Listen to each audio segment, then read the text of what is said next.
The grand hall of the Galactic Council hummed with an aura of dominance and order. Built from radiant alloys that reflected the vastness of the cosmos, the chamber housed representatives of the galaxy's most powerful civilizations. Each being present carried centuries, if not millennia, of history and technological advancement. Beneath the lofty arches of the hall, humanity's insignificance seemed almost comical. At the center of the semicircular dais, a towering figure with crystalline skin and glowing eyes, the Arbiter Prime, called the assembly to order. We gathered to evaluate the candidacy of Earth, a young and untested world seeking entry into our council, the Arbiter announced. His voice resonated with authority, though it carried an undercurrent of amusement. The other members shifted in their seats, some chuckling in telepathic waves or low guttural tones. To them, humans were fragile creatures bound to an unremarkable planet. The metrics were clear. Earth's technology lagged by eons. Its species' lifespans were brief, and its civilizations plagued by internal strife. At the far end of the hall, the Earth delegation stood awkwardly under the intense scrutiny. 3 men had been chosen to represent humanity: Dr. Elias Carter, a seasoned diplomat; Commander Joseph Hayes, a stoic military liaison; and Ensign Mark Winters, a nervous young aide tasked with recording the proceedings. Dr. Carter stepped forward, his voice measured but firm. Honorable members of the Council, humanity acknowledges its position as a newcomer. However, we possess a unique resilience. Resilience, scoffed General Karoth, a hulking Zarnak warrior draped in ceremonial spikes. His voice boomed like thunder. Is that what you call your primitive tools and squabbles? Weakness wrapped in hubris. The chamber erupted in murmurs, many nodding in agreement. Karoth leaned forward, his predatory grin revealing rows of serrated teeth. Earth's presence here is an insult to the Council. If they wish to join, let them prove their worth in a trial of strength. Let their might, or lack thereof, be revealed. The Arbiter raised a crystalline hand, silencing the room. A trial is within our laws. Earth, do you accept? Commander Hayes stepped forward, his jaw set like granite. We accept. Dr. Carter's head snapped toward Hayes, his eyes wide with alarm. Commander, this isn't... Respectfully, Doctor. Hayes interrupted, his tone as steady as his stance. We don't back down from challenges. The Arbiter's glowing eyes narrowed as he assessed Hayes. Very well. The trial of strength shall proceed in 3 cycles. The Zarnak will determine the nature of the trial. Failure will result in Earth's exclusion from the Council for a millennium. Success will earn your place at this table. Karotha's grin widened, his glee barely concealed. Prepare your champions, but choose wisely. This trial is not for politicians. The human delegation returned to their vessel, the weight of the Council's judgment hanging heavy over them. Dr. Carter fumed as he paced the ship's conference room.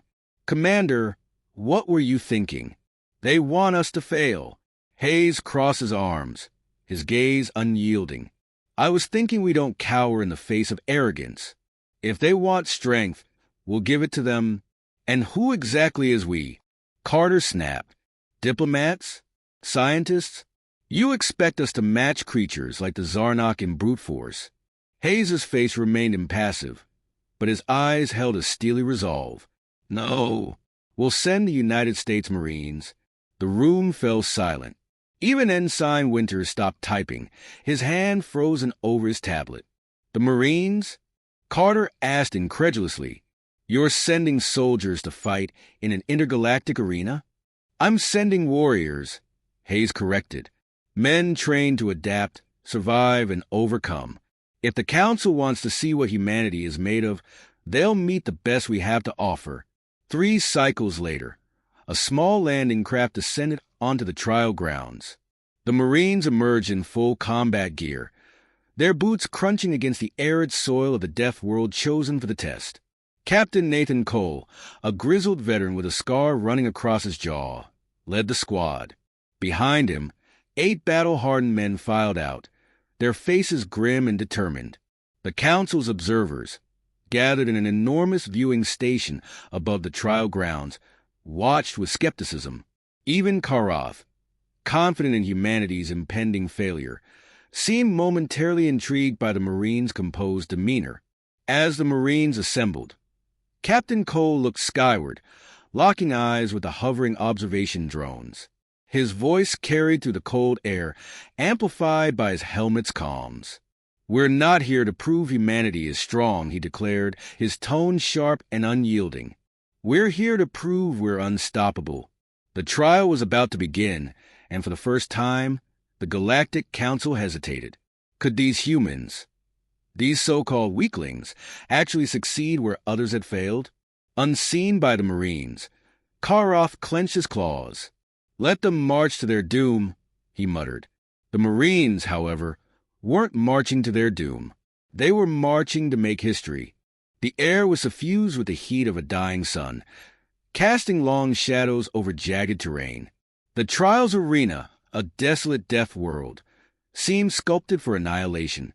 Towering cliffs framed the landscape, and acidic rivers carved veins through the rock. This was no mere test of endurance. It was an engineered gauntlet meant to break even the hardiest warriors. Captain Nathan Cole scanned the horizon through his helmet's tactical visor. His Marines stood in a tight formation behind him, their rifles slung and gear secured. Each man carried an aura of calm defiance, a stark contrast to the chaos surrounding them. "Eyes up, boys," Cole said, his voice a low growl over their comms. "This isn't Kansas, and nothing here wants to play nice." The trial's first challenge arrived before the dust of their landing had settled. From the horizon, a swarm of chittering creatures surged forward, their translucent exoskeletons glinting under the sun's glare. The Zarnak, watching from their elevated viewing platform, chuckled darkly. These were Croft beasts, apex predators engineered for aggression and relentless hunger. Private First Class Daniels, the youngest Marine in the squad, muttered, "Looks like someone brought the whole family." Cole's lips twitched into a faint smirk. "Focus, Daniels. Stack up. Short burst. Center mass." The squad formed a defensive line with fluid precision, weapons raised. The first wave of Croft beasts leaped forward, claws outstretched, but they were met with a hail of disciplined gunfire. Muzzles flashed in rapid succession, and the beasts fell in heaps, their screeches echoing across the canyon. "Reload," barked Sergeant Reynolds, a stocky man with a voice like gravel. The Marines shifted seamlessly, covering one another as they prepared for the next wave. From the observation platform, General Karoth leaned forward, his predatory grin faltering. He had expected panic, chaos, a demonstration of human frailty. Instead, he saw a cohesive unit dismantling his creatures with surgical efficiency. When the Croft were nothing but lifeless husks, Cole signaled his team to advance. They moved in tight formation, their boots crunching against the brittle earth. Overhead, drones tracked their every step, transmitting the footage to the Galactic Council. The next challenge came swiftly. A fissure in the ground began to tremble, splitting open to reveal a seething pool of molten rock. From its depths emerged a towering automaton, its frame glowing with molten energy. This was the Forged Titan, a mechanical sentinel designed to crush its opponents under sheer weight and power. "Looks like someone left the stove on," quipped Corporal Vargas, earning a snort from Reynolds. "Cut the chatter," Cole ordered. "Daniels, take the left flank." Reynolds laid down suppressing fire. "We're looking for a weak spot." The Marines moved as one, their every action guided by instinct honed through years of training. The Forged Titan swung a massive arm, molten slag raining down as it smashed into the ground. The squad scattered, narrowly avoiding the impact. Daniels, darting around the Titan's flank, called out, "Captain, weak point near the base of the spine. Venting heat." "Good eye," Cole replied. "Vargas, packet a present." Corporal Vargas dropped to one knee, unslinging a rocket launcher from his back. He locked onto the glowing vent and fired. The rocket streaked through the air, connecting with a resounding explosion. The Titan staggered, its movements faltering as molten energy spilled from the breach. "Hit it again!" Cole barked. The squad unleashed a coordinated barrage, and within moments, the forged titan collapsed, its molten core dimming as it crumpled to the ground. Above, the council watched in silence. The Zarnok delegation exchanged uneasy glances. This was not the display of weakness they had anticipated, but the trial was far from over. As the Marines pressed on, the terrain grew increasingly treacherous. The ground beneath them gave way to shifting sands, while acidic winds stung their faces. Despite the conditions, they moved with unyielding determination. Reaching the final leg of the trial, they found themselves facing an arena dominated by the Zarnok's elite warriors. Each of these heavily armored combatants towered over the Marines, their claws gleaming and energy blades humming ominously. Karath himself descended to address the Marines. "You have survived the beasts and the machines. But now, you face true strength, my warriors. Prepare to be erased." Cole stepped forward, his helmet reflecting the Zarnok general's imposing figure. "You're gonna have to earn it, big guy." The Zarnok warriors charged, their movements a blur of speed and brutality. The Marines met them head-on, their firepower and tactics countering the aliens' ferocity. It was chaos. Bullets ricocheted off armor, energy blades clashed with combat knives, and the air filled with the sounds of battle. Reynolds tackled one of the warriors, driving a combat knife into a weak point in its armor. "You're not so tough up close," he growled, rolling clear as the alien fell. Daniels narrowly dodged a strike, countering with a shotgun blast that sent his opponent reeling. "How's that for weak?" Cole, in the center of the fray, took down the Zarnok captain with a well-placed explosive charge. As the dust settled, the last of the Zarnok warriors lay defeated, their energy blades extinguished. Karath, watching from the sidelines, clenched his fists. His plan to humiliate humanity had backfired spectacularly. Cole turned to the observation drones and spoke clearly, his voice carrying to the council. "We're not here to conquer or intimidate. We're here to prove that humanity belongs. And if anyone doubts it, they can step forward." No one did. The trial was over, and the Marines stood victorious. Above, the Galactic Council remained silent, their previous arrogance replaced with grudging respect. Humanity had not only survived, but had thrived against impossible odds. Cole glanced at his men, a rare hint of pride in his eyes. "Good work, boys. Let's go home." The Marines turned and marched out of the arena, their boots leaving imprints not just in the dust, but in the annals of galactic history. The Grand Hall of the Galactic Council was silent as the Arbiter Prime rose from his seat. His crystalline form shimmered, refracting the light of 1,000 distant stars. Before him stood Captain Nathan Cole and his Marines, their uniforms scorched but their posture unyielding. The trial was over, the Council's doubts obliterated. Yet the question of humanity's place in the galaxy loomed heavier than ever. For millennia, this council has measured strength as a combination of technological supremacy, physical prowess, and strategic acumen. The Arbiter began, his voice echoing in the vast chamber.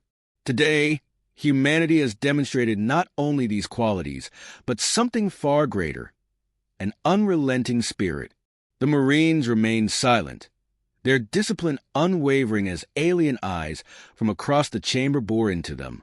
Some council members still looked skeptical, their pride bruised by humanity's unexpected triumph.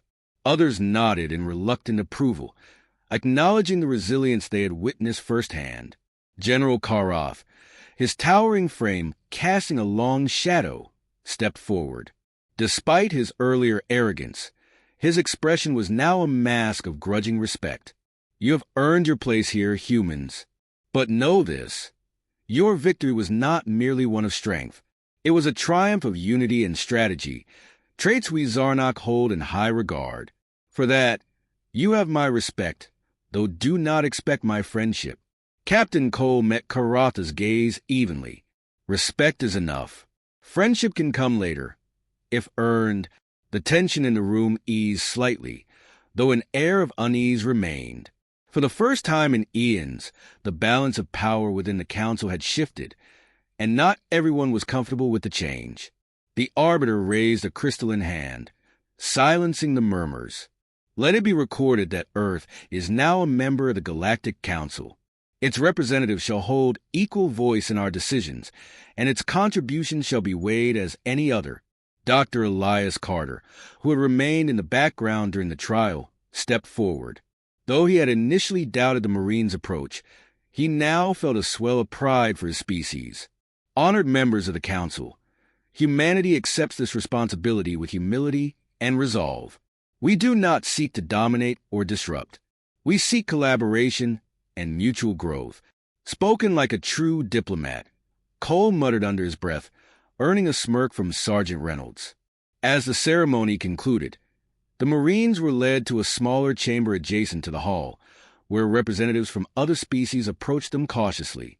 For many, this was their first face-to-face interaction with humans, and curiosity mingled with wariness. A reptilian envoy from the Threx Dominion extended a clawed hand toward Cole. Your performance in the trial was unexpected. Perhaps we can exchange tactical philosophies. Cole clasped the alien's hand firmly. Happy to share. But fair warning, we're not the type to give away all our secrets. Meanwhile, Sergeant Reynolds found himself in conversation with an azure-skinned envoy whose species specialized in biomechanical engineering. Your squad's coordination was remarkable. Does all of humanity share this level of discipline? Reynolds shrugged. We're Marines. It's what we do. But yeah, you'll find humans have a knack for pulling together when it counts. Not far away, Ensign Mark Winters marveled at the intricate designs of an alien artifact offered as a gesture of goodwill. He still felt like the junior member of the team, but for the first time, he understood what humanity brought to the table, an adaptability and ingenuity that other species found both perplexing and impressive. Back in the council hall, General Karoff lingered near the Arbiter, his voice low. They are unlike any species we've encountered. Their defiance could be dangerous if unchecked. The Arbiter's glowing eyes regarded Karoff with a mixture of amusement and caution.